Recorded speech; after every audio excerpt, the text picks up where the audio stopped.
Iran और Israel के बीच आसमान से बरसती मिसाइलें फिलहाल शांत हैं। 2 हफ्तों का सीज फायर यानी युद्ध विराम तो हो गया है, लेकिन ये शांति किसी बड़े तूफान की आहट जैसी लग रही है। अमेरिका, रूस और चीन अपनी चालें चल रहे हैं और पूरी दुनिया की नजरें ईरान के उन ठिकानों पर हैं जहां से दुनिया की धड़कनें कंट्रोल होती हैं। अगर ये सीज फायर टूटा तो केवल नक्शे नहीं बदलेंगे, बल्कि आपकी जेब और आपकी गाड़ी का पहिया भी जाम हो जाएगा, क्योंकि इस पूरी जंग के केंद्र में जमीन के नीचे दबा वो खजाना है जिसे हम ब्लैक गोल्ड या कच्चा तेल कहते हैं। जंग के मैदान में टैंक और फाइटर जेट्स भले ही गरज रहे हों, लेकिन उनकी असली ताकत वो ईंधन है जो उन्हें रफ्तार देता है। आज दुनिया के हर कोने में चर्चा सिर्फ इस बात की है कि अगर ईरान और इजराइल का ये तनाव और बढ़ा तो तेल का संकट पूरी मानवता के लिए महासंकट बन जाएगा।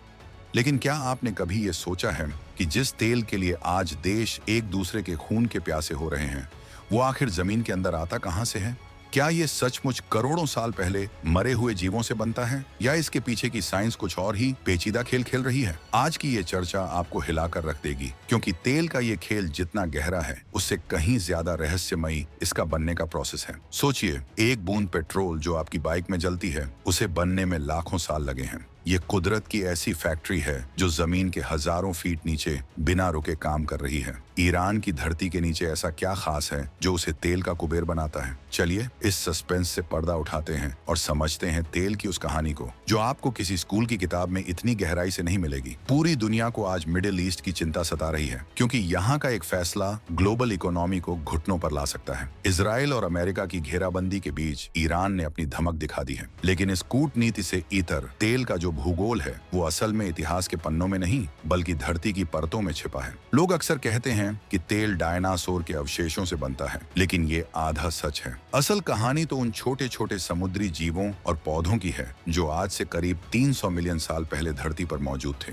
कल्पना कीजिए एक ऐसे दौर की जब इंसान का नामो निशान नहीं था। उस वक्त समुद्रों में छोटे छोटे प्लैंकटन और शैवाल यानी एल्गी की भरमार थी। जब ये जीव मरते थे तो समुद्र की तलहटी में जमा हो जाते थे। इनके ऊपर रेत और मिट्टी की परतें चढ़ती गईं। लाखों सालों तक ये सिलसिला चलता रहा और एक के बाद एक हजारों परतें जमा हो गईं। अब यहाँ से शुरू होता है असली थ्रिलर। जैसे जैसे ये परतें भारी होती गईं, नीचे दबे इन जीवों के अवशेषों पर दबाव यानी प्रेशर बढ़ने लगा। धरती के अंदर जैसे जैसे आप गहराई में जाएंगे, गर्मी यानी टेम्परेचर बढ़ता जाता है। प्रेशर और गर्मी के इस जानलेवा कॉम्बिनेशन ने उन मरे हुए जीवों के अवशेषों को एक खास तरह के मोम जैसे पदार्थ में बदल दिया, जिसे वैज्ञानिक भाषा में केरोजन कहते हैं। ये केरोजन ही वो कच्चा माल है जिससे आगे चलकर तेल बनता है। लेकिन ये इतना आसान नहीं है। अगर गर्मी थोड़ी भी ज्यादा हो जाए तो ये तेल की जगह नेचुरल गैस बन जाता है, और अगर गर्मी कम रहे तो ये सिर्फ पत्थर बनकर रह जाता है। प्रकृति का ये बैलेंस इतना सटीक है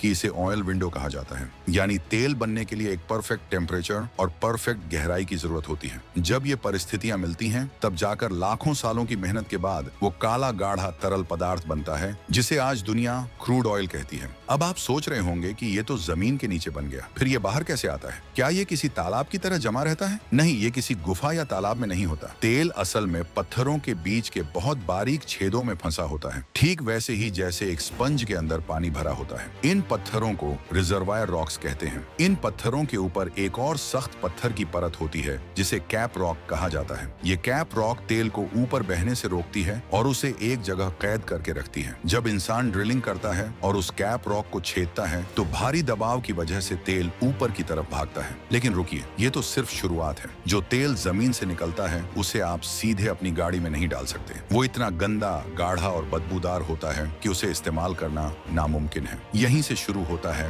रिफाइनरी का जादू। भारत इस मामले में दुनिया का गुरु है। गुजरात के जामनगर से लेकर असम की डिगबोई तक हमारी रिफाइनरीज दिन रात इस गंदे तेल को सोने जैसा कीमती बना रही हैं। कच्चा तेल असल में कई चीजों का मिश्रण होता है। रिफाइनरी में इस कच्चे तेल को एक बहुत बड़ी भट्टी में गर्म किया जाता है।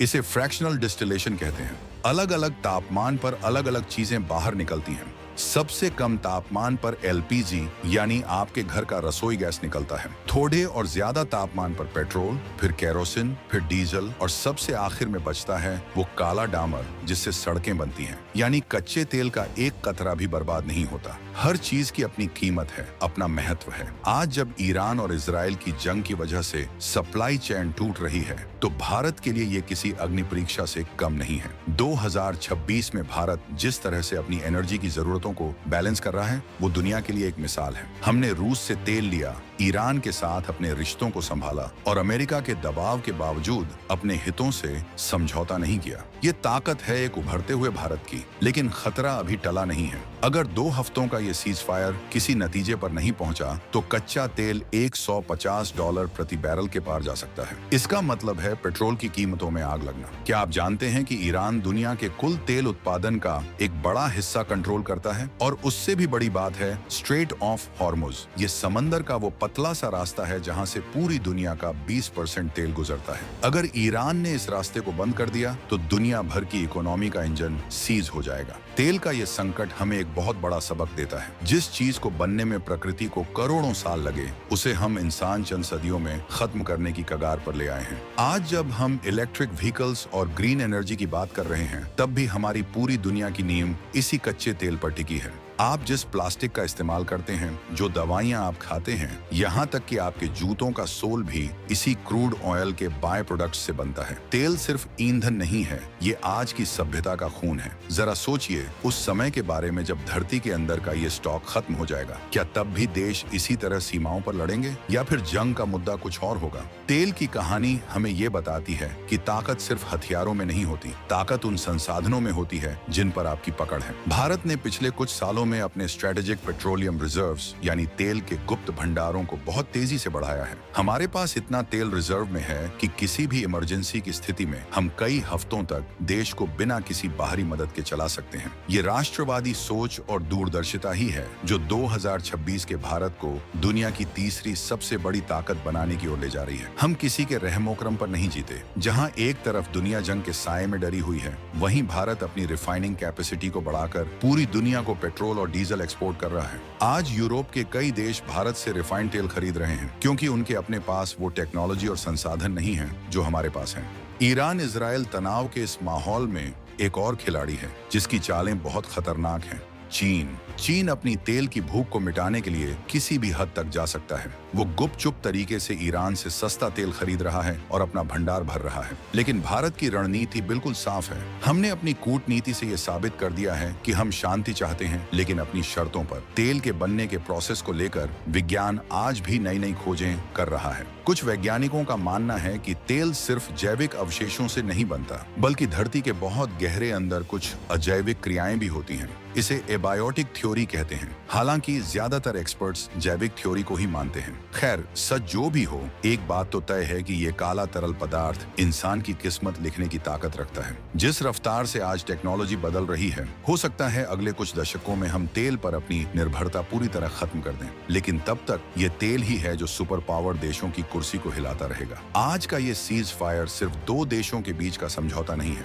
ये दुनिया के बाजारों को दी गई एक छोटी सी सांस है। अंदर ही अंदर ज्वालामुखी अभी भी धधक रहा है। मिसाइलें साइलों में तैयार हैं और फाइटर जेट्स के इंजन रनवे पर गर्म हो रहे हैं। तेल की एक एक बूंद के पीछे छिपी ये साइंस और ये पॉलिटिक्स हमें ये समझाती है कि दुनिया में कुछ भी मुफ्त नहीं मिलता। जिस रफ्तार का मजा हम आज ले रहे हैं, उसकी कीमत हमारी धरती ने करोड़ों साल तक चुकाई है। ईरान की जंग हो या अमेरिका की धौंस, अंत में जीत उसी की होगी जिसके पास ऊर्जा के संसाधनों पर कंट्रोल होगा। और भारत इस रेस में पीछे नहीं है। हम न केवल तेल शोधन में आगे हैं, बल्कि हम भविष्य की ऊर्जा यानी ग्रीन हाइड्रोजन और सौर ऊर्जा में भी दुनिया का नेतृत्व करने के लिए तैयार हैं। ईरान और इजराइल की इस दुश्मनी के पीछे सिर्फ धर्म या जमीन नहीं है। इसके पीछे छिपे हैं वो पाइपलाइन रूट्स और वो तेल के कुएं जो आने वाले 100 सालों तक दुनिया पर राज करेंगे। आज का ये एपिसोड आपको ये सोचने पर मजबूर कर देगा कि जब आप अपनी कार की टंकी फुल करवाते हैं, तो आप सिर्फ ईंधन नहीं खरीद रहे होते, बल्कि आप उस ग्लोबल पॉलिटिक्स का हिस्सा बन रहे होते हैं जो हजारों मील दूर रेगिस्तानों में लड़ी जा रही है।